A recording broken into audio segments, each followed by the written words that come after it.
40 ans d'orgue à Saint-Maur, ça veut dire 40 ans de cet instrument vénérable, 40 ans d'enseignement sans discontinuer, avec de nombreux professeurs, quand on pense qu'il y a eu des gens comme Gaston Litez qui a fondé la classe, Olivier Latry, Thierry Esquèche, célèbre compositeur aujourd'hui, Pierre Pincemaille, sans compter les assistants. Et donc il y a toute une tradition qui a été mise en œuvre ici, qui fait que lorsqu'on parle de Saint-Maur à l'étranger, c'est souvent synonyme d'orgue.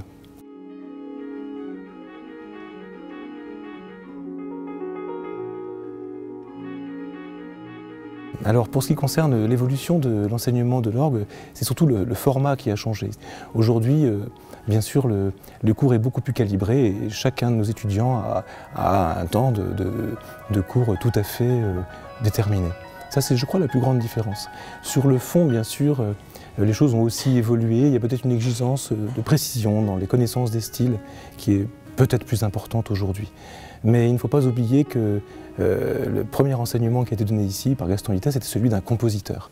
Et ça, c'était une richesse tout à fait extraordinaire. Aujourd'hui, on apprend l'orgue par passion pour l'instrument, beaucoup moins, comme c'était le cas autrefois, pour pouvoir jouer dans une église. Alors la plupart des élèves qui sont passés ici ont fait une carrière musicale de premier plan, soit comme organiste, soit comme souvent directeur de conservatoire, comme professeur. Certains autres sont administrateurs d'orchestre, de chœur.